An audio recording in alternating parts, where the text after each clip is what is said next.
जैसे कि हम सबको पता है कि गणपति महाराज जी का विसर्जन चल रहा है और बापा हमारे घर आए थे, सबको आशीर्वाद दिया, नाचते गाते ढोल नगाड़ों के साथ हम गणपति बापा को अपने घर लेकर आए, बहुत इज्जत मान दिया। जितने दिन भी गणपति बापा जिसके भी घर जितने जितने दिन रहे, हमें ऐसा लगता है कि उस मिट्टी की मूर्त में जान है। मतलब बापा हमारे बाप, हमारा मतलब बापा का मतलब क्या होता है, बाप है ना।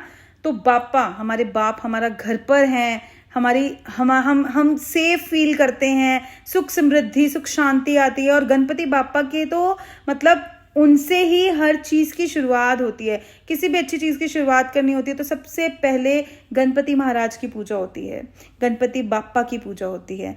उसके बाद ही सारे शुभ कार्य शुरू कर सकते हैं हम।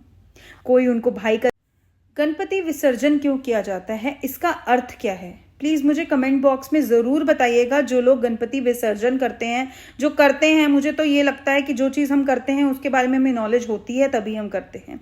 तो जितने लोगों ने गणपति विसर्जन किया है, आप प्लीज मुझे कमेंट्स में बताइएगा क्यों किया जाता है, इसका अर्थ क्या है। और जितनी नॉलेज मुझे है वो मैं आपके साथ शेयर कर देती हूँ। जब गणपति महाराज वेद व्यास जी को महाभारत सुना रहे थे तो 10 दिन तक लगातार महाभारत लिखते लिखते उनके शरीर का जो तापमान था वो बढ़ गया था।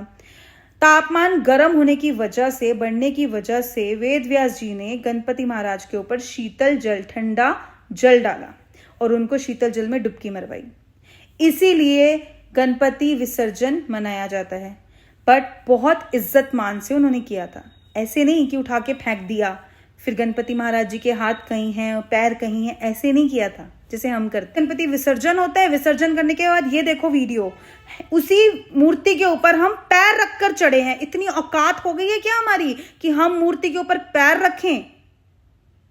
ये इज्जत मान दिया है हम अपने भगवान को, ये इज्जत मान है हमारे भगवान का हमारे मन में। मतलब जो इज्जत मान हम अपनी गणपति महाराज को आज दे रहे हैं, वो ही उतना ही इज्जत मान हमारे माँ बाप के लिए हमारे मन में है।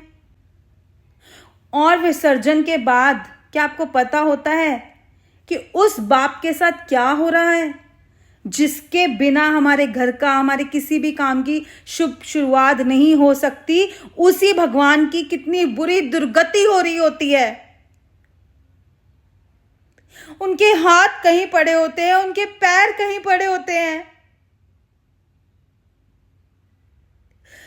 बहुत बुरा लगता है जब गणपति महाराज के हाथ कहीं पैर कहीं, उनके ऊपर पैर रखकर चढ़ गए लोग। कैसे होता है आपसे ये?